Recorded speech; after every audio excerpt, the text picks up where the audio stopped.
Si vous êtes un investisseur courageux et patient, les placements alternatifs sont probablement une option parfaite pour vous. Aujourd'hui, je reçois le responsable de la division Solutions Globales d'investissement de la banque CIS.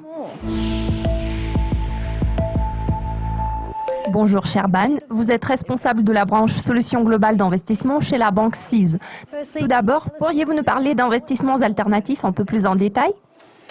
Fondamentalement, les investissements alternatifs représentent tout ce qui va au-delà des placements traditionnels. Cela signifie qu'il s'agit non seulement des positions longues sur les actions, les obligations et les billets de trésorerie, mais aussi de placements dans des fonds de capital investissement, des fonds alternatifs, ainsi que des placements immobiliers.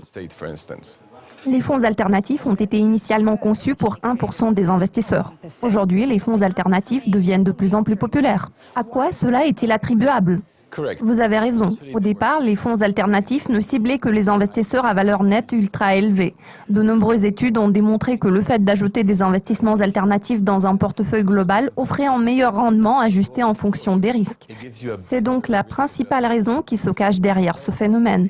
Aujourd'hui, la solution la plus pratique pour les investisseurs consiste à créer ce qu'on appelle un fonds de fonds. Grâce à ce schéma, il est beaucoup plus facile pour les gestionnaires de portefeuille d'ajouter des placements alternatifs dans un portefeuille global. Alors, Sherban, recommanderiez-vous les placements alternatifs aux investisseurs ayant une épargne de taille moyenne qui souhaiteraient accroître la diversification de leur portefeuille ? Oui, absolument. Je tiens toutefois à mettre l'emphase sur le fait que chaque investisseur doit comprendre les particularités des investissements alternatifs en fonction du profil de risque. En règle générale, les investisseurs devront attendre plus longtemps pour récupérer leur argent. Le taux de rendement varie en fonction du profil de risque.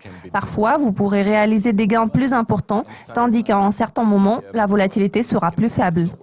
Alors le risque est plus élevé, mais cela est compensé par un rendement plus intéressant ? Oui, c'est correct. Alors, quel est d'après vous le moment idéal pour se lancer dans des placements alternatifs ?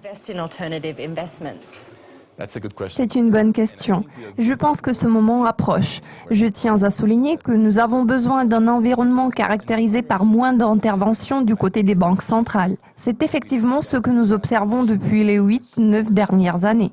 La situation évolue en faveur d'une accentuation de la volatilité sur les marchés, ce qui ouvre de nouvelles opportunités pour les gestionnaires de fonds d'investissements alternatifs. La dispersion devient plus importante, ce qui signifie que le marché doit faire une distinction plus nette entre les bonnes et les mauvaises entreprises. The market needs to distinguish better between the good and the bad companies. Quels sont les types de placements alternatifs que vous surveillez de près et que vous jugez les plus intéressants en ce moment ?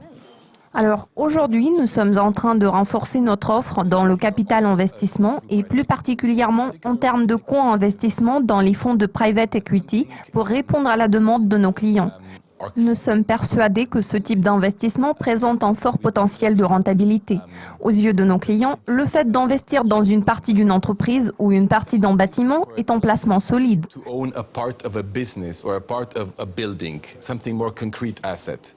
Dans le contexte actuel, les fonds alternatifs spécialisés dans la stratégie long short equity présentent un intérêt particulier.